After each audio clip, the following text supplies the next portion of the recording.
Aurangabad. Thank you sir.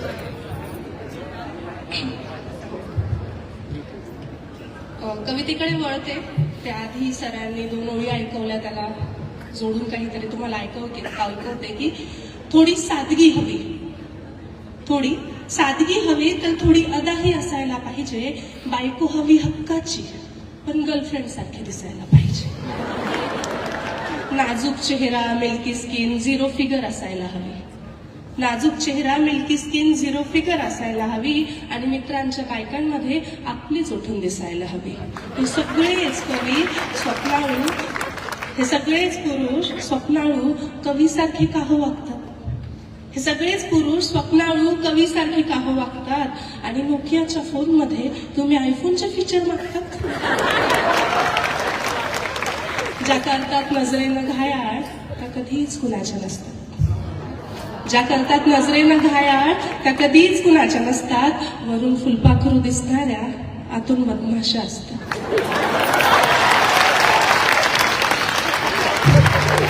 लोकलचे धक्के खात रोज ऑफिसला जातात.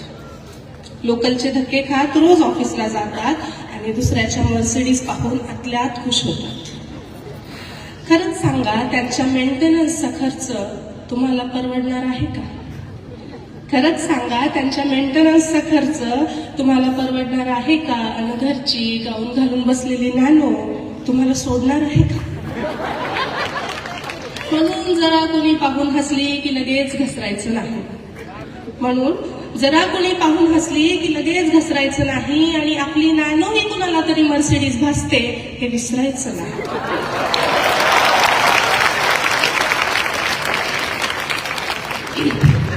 मी जेव्हा जेव्हा कुठल्या कवी संमेलनांना जाते सर, तेव्हा प्रत्येक कवी 1 ओळ, 2 ओळी, 1 शेर, 1 कविता तो तिच्या लग्नाला गेल्यावर त्याने काय केलं या अनुभवावर लिहित असतो. तर मग मी विचार केला की आमची बाजू पण आम्ही मांडावी ना.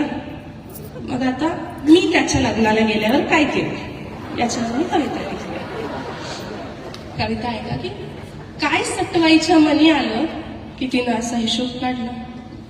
काय सटवाईच्या मनी आलं की तिनं असा हिशोब काढला. या बानूचा लाडू त्या माणसाच्या ताटात वाढला. ज्याच्यावर हक्क सांगत गर्व केला आता त्याच्याच लग्नाला जायचं होतं.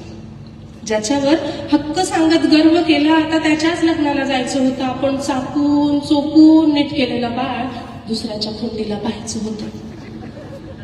मग ठरवलं जे समोर आहे त्याला थेट भिडायचं. मग ठरवलं जे समोर आहे त्याला थेट भिडायचं आणि आपण नाही, जो सोडून गेला त्यांना आपल्यासाठी रडायचं. मग एक साडी ठासून नेसले. मग एक साडी ठासून नेसले आणि जितके शक्य होईल तितके मेकअप चेहऱ्यावर फासले. म्हटलं दाखवून देऊ, म्हटलं त्याला दाखवून देऊ. बघ तू काय गमावलं, हवाई जहाज सोडून तू हे टमटम कमावलं. म्हटलं त्याला दाखवून देऊ, बघ तू काय गमावलं, हवाई जहाज सोडून तू हे टमटम कमावलं.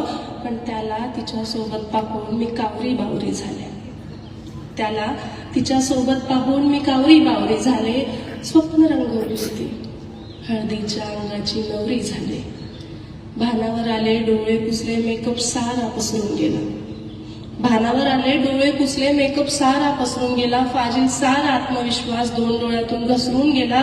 रडून पडून गळा फाडून काही केल्यास भागत नाही. आणि प्रेम कुणाचंही असो ते शब्दाला जागत नाही. प्रेम कुणाचंही असो ते शब्दाला जागत नाही.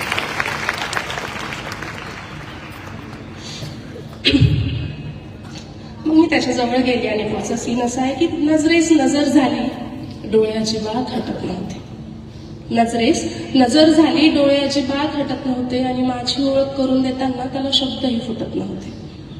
मग मीच म्हटलं माझं नाव बानू आहे.